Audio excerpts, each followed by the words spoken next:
She was invisible at work until her boss overheard. "I'm free tonight." Hello, everyone. Before we begin today's story, I have a small favor to ask. Please hit subscribe and turn on the notification bell so you never miss our channel's new videos. It is quick, free, and the best way to support us in bringing you more dramatic stories like this one. Your support truly means the world to us. Where are you watching from right now? Drop your city or country in the comments below. Thank you very much. Now, let us return to our main character. She had learned how to walk quietly, not because anyone asked her to, but because being noticed had never changed anything anyway. Every evening, just after 6, when most of the office lights flickered off one by one, she stayed behind. The hum of the air conditioner grew louder. Keyboards went silent. The city outside the glass windows pulsed with headlights and distant sirens, while she remained at her desk, finishing work that no one would ever remember assigning to her. Her name rarely came up in meetings. When it did, it was usually followed by silence. She was the kind of employee people described with phrases like reliable, low maintenance, and easy to overlook. And she had made peace with that. That night felt no different at first. She gathered her bag, slipped her phone between her shoulder and ear, and spoke softly as she walked toward the elevator, unaware that anyone else was still on the floor. "Yes," she said quietly, her voice warm in a way it never was at work. "I am free tonight." She smiled, a real smile, the kind no one at the office ever saw. There was a pause on the line. Then she added, almost teasing, "Do not worry. I will not be late, my love." She laughed under her breath. Behind her, just a few feet away, someone stopped walking. He had been heading back to his office to grab a forgotten folder. One of those small, pointless errands that executives rarely remember, but always regret ignoring later. He did not mean to listen. He did not mean to hear anything at all. But her words landed anyway. "I am free tonight, my love." They echoed in his head in a way quarterly reports never did. He stood there, motionless, his hands still on his phone, staring at the polished floor as if it had suddenly shifted beneath him. For months, she had been nothing more than a background detail in his company, a presence he recognized without truly seeing, someone who completed tasks, followed instructions, and disappeared at the end of the day. And yet, for reasons he could not immediately explain, that single sentence tightened something in his chest. "My love." The word irritated him, then unsettled him. Then, unexpectedly, it burned. He told himself it was none of his business. Employees had lives, relationships, plans that did not include conference rooms or deadlines. So why did the idea of her walking out of the building to meet someone else make his jaw tighten? Why did he suddenly feel as though he had arrived too late to something important, something he had never known he was missing? She ended the call, slipped her phone into her bag, and pressed the elevator button, unaware of the man standing behind her, fighting the strange and unwelcome realization rising in his chest. For the first time since founding the company, he was not thinking about profit margins or market share. He was thinking about her, and he did not like what that meant. She did not know he had heard her. By the time the elevator doors closed behind her, her mind was already somewhere else. She was thinking about the subway ride home, about reheated leftovers, about how good it felt to finally take off her shoes at the end of a long day. Whatever warmth had colored her voice on that phone call faded the moment she stepped back into her quiet routine. The next morning, she arrived 10 minutes early, as she always did. Same desk, same chair with the loose wheel that squeaked if she leaned too far to the left. Same unreadable faces passing by without eye contact. She powered on her computer, opened her task list, and began working before the coffee in the break room had even finished brewing. If anyone noticed her, they did not show it. She moved through the office like background noise. Not invisible exactly, but unremarkable enough to be forgotten the moment someone looked away. She answered emails that no one wanted to deal with, fixed small errors that saved larger meetings later, stayed late when asked, and sometimes when she was not. And she never complained. Not because she was afraid, but because she had learned something early in her career. Complaints did not change systems. Consistency did. She needed the job. That part was simple. Her rent had gone up again last winter. Her mother's medical bills arrived like clockwork, thick envelopes stamped urgent in red. There was no safety net, no backup plan waiting in the background. This paycheck was stability, even if it came without recognition. So she worked, quietly, reliably. Across the floor, behind glass walls and a door that rarely stayed open, he sat at his desk pretending to read reports. He told himself that nothing had changed. He was still the same man who had built the company from a folding table and a second-hand laptop. Still the same executive who valued efficiency over sentiment, results over personalities. He had never believed in favoritism, never believed emotions belonged in the workplace. And yet, that morning, his eyes lifted from his screen more often than usual. He noticed things he had never noticed before. The way she tucked a loose strand of hair behind her ear when she concentrated. The way she paused for half a second before answering questions, as if choosing the most precise words instead of the fastest ones. The way she held doors open for people who did not thank her. It irritated him. Not because she was doing anything wrong, but because he could not understand how he had missed her for so long. She was not ambitious in the loud way others were. She did not linger after meetings to make herself visible. She did not speak unless spoken to, and even then, only enough to be helpful. That night, she stayed late again. A last-minute request came in just before 5. Something small, something no one else wanted to handle.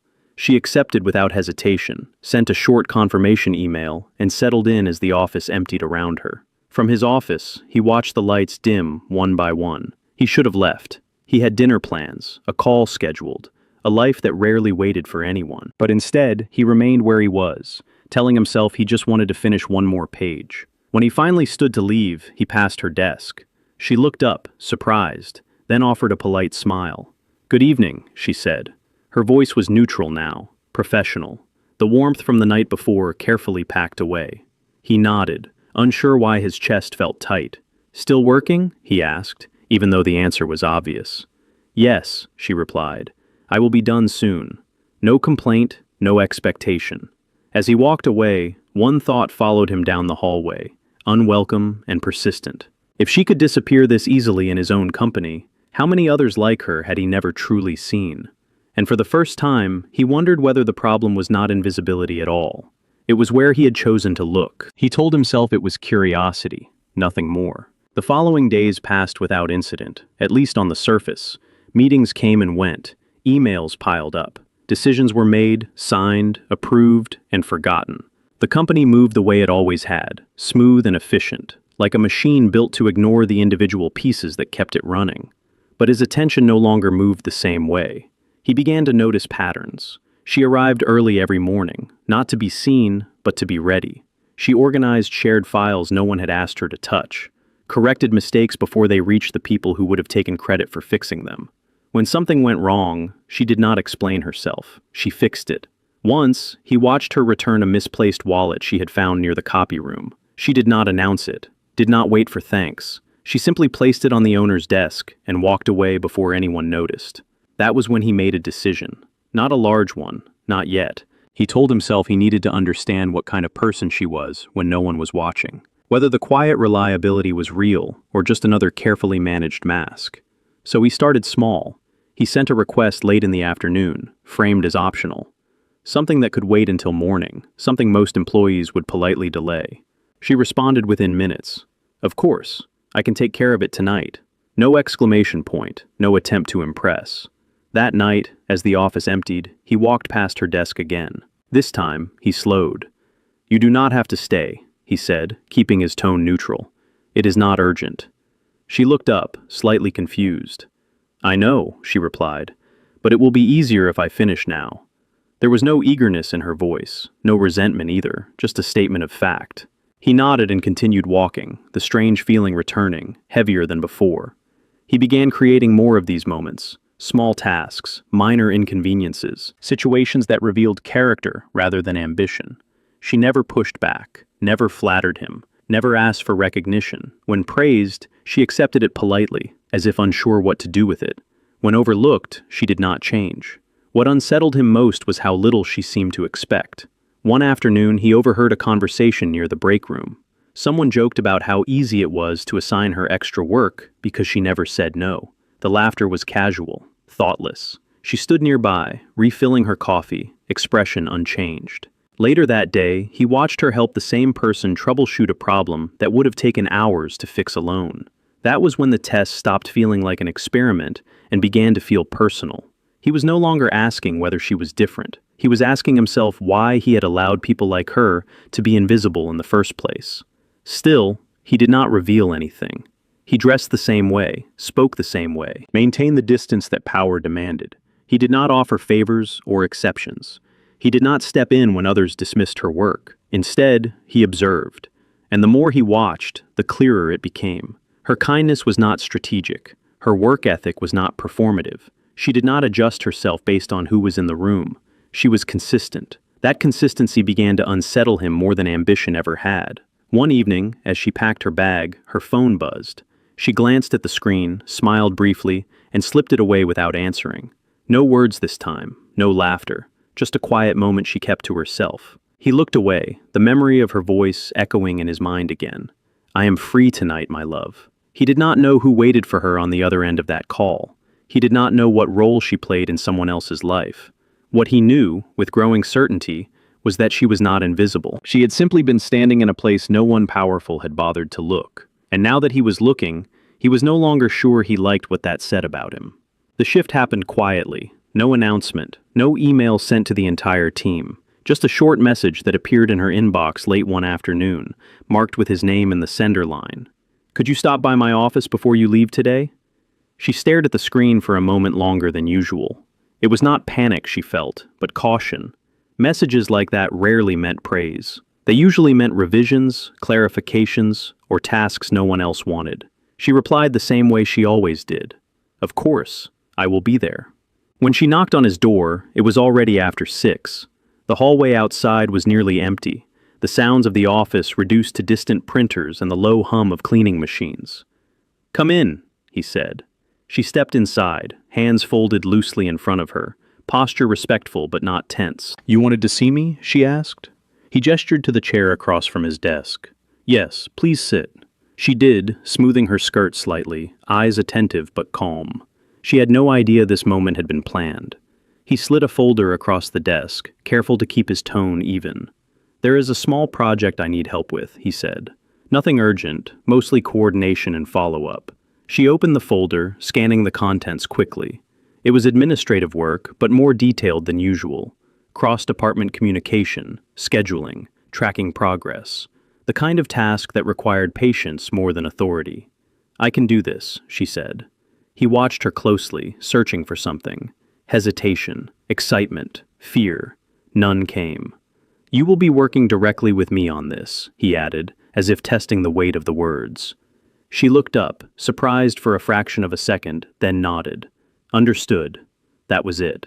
No questions about visibility, no assumptions about promotion, no attempt to read between the lines. As she stood to leave, he spoke again.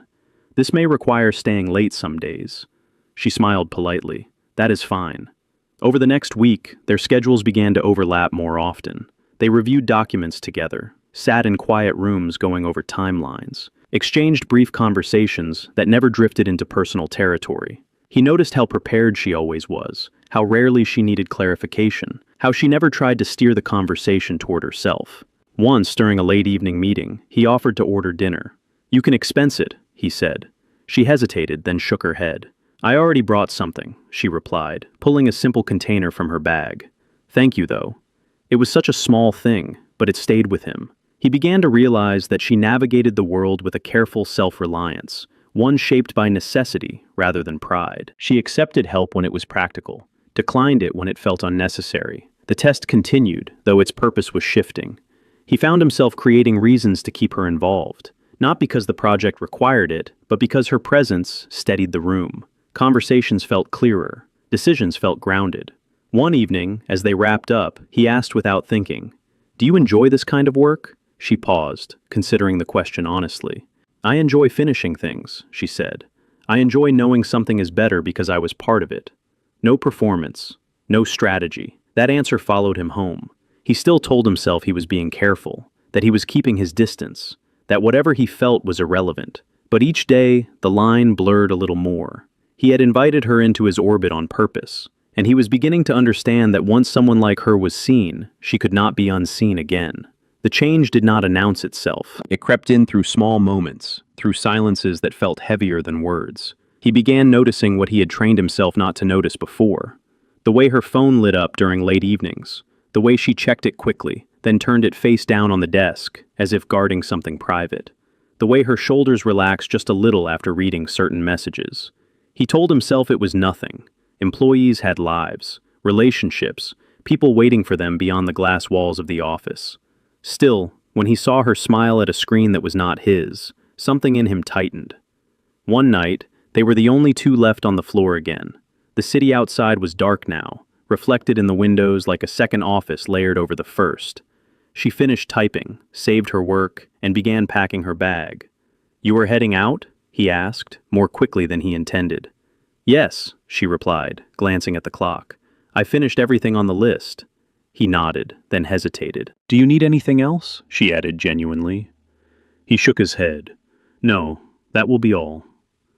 She smiled politely and stepped past him toward the elevator. As she waited, her phone buzzed. This time, she answered. "Yes," she said softly. "I am on my way." There was a pause, then a small laugh. Quiet, intimate. "I know," she said. "I told you. I will not forget." The elevator doors opened. She stepped inside, unaware of the man standing frozen behind her. The doors closed. The silence that followed was loud. He returned to his office and sat down, staring at nothing in particular. For the first time in years, he could not focus on work. Numbers blurred, words lost meaning. Who was she talking to? Why did the thought matter? He told himself this was a test, that he was simply confirming something about her life, about whether she behaved differently when she thought no one important was watching. But the truth was harder to admit. He was not testing her anymore. He was reacting. The following days only made it worse. He overheard fragments, short conversations in hallways, her voice on the phone in the break room, gentle and unguarded in a way it never was with him. Once, someone joked casually, "You always seem to have plans after work." She smiled. "I do." That smile lingered with him far longer than it should have. He caught himself wondering what she wore outside the office, what kind of places she went, what kind of person earned the warmth she so carefully withheld at work. The jealousy surprised him with its intensity. It was not possessive, not angry. It was quiet, uncomfortable, personal. He had built an entire life on control, on understanding systems and outcomes, and yet here he was, unsettled by the idea that someone else knew her in a way he did not. One evening, he pushed too far. He assigned a task late in the day, more urgent than the others. When she looked up, surprised, he added, "I will need it tonight." She hesitated, just for a moment. "I can do it," she said slowly, "but I may need to leave a little earlier than usual." The words hit him harder than he expected. Earlier, for someone else. "I see," he replied, his tone neutral, though his chest felt tight. She completed the work efficiently, as always, and left on time without apology. That night, alone in his office, the realization finally settled. He was no longer indifferent. He was jealous. And worse, he had no right to be, because whatever she had waiting for her beyond these walls did not belong to him.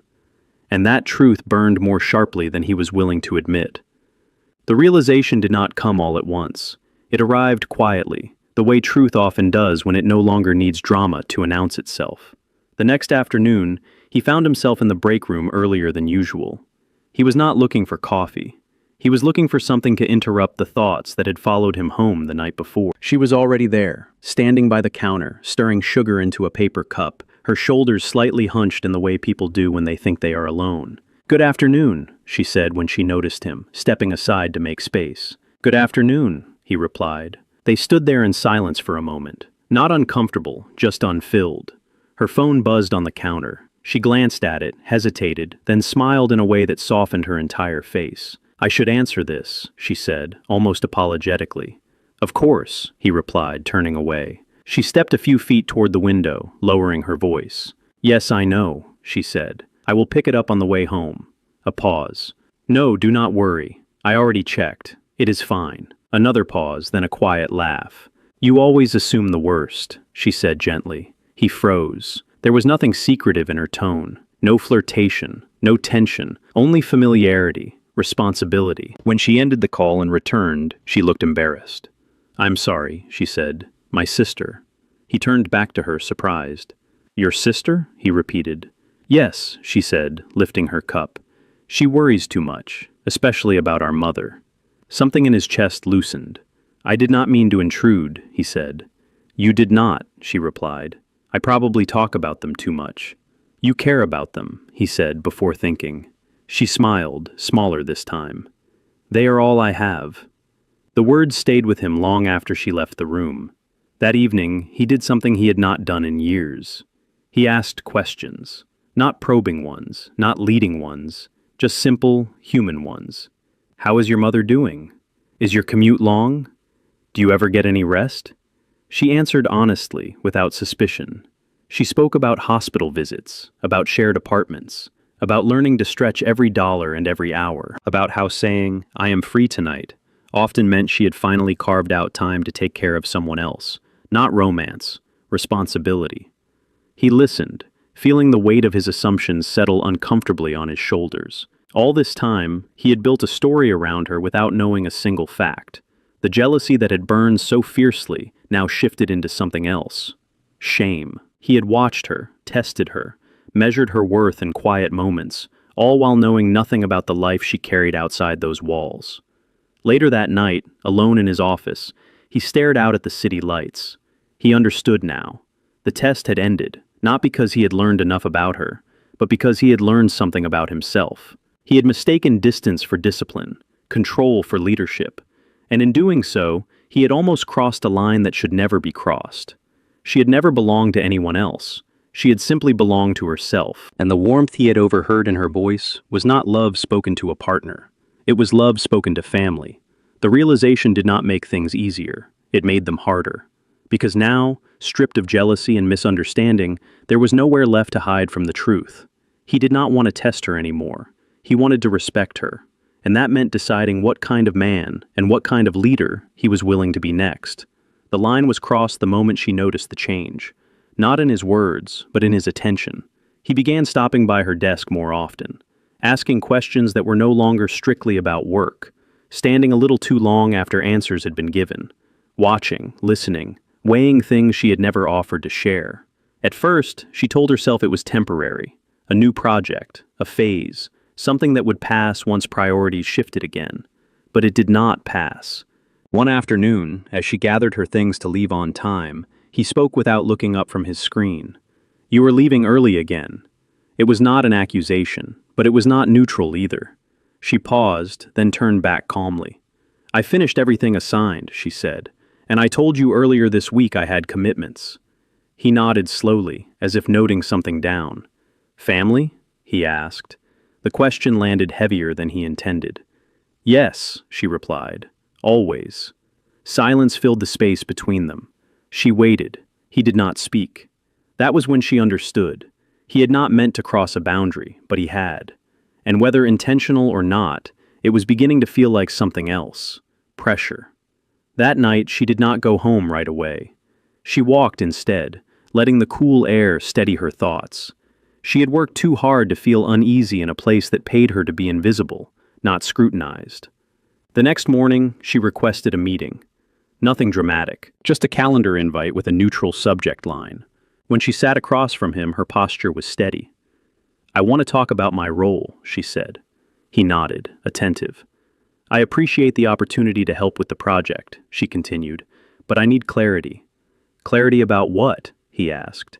"About expectations," she said, "and boundaries." The word hung between them. She took a breath. "I am here to work. I am willing to work hard. But I cannot stay late indefinitely. I cannot be available beyond what is reasonable.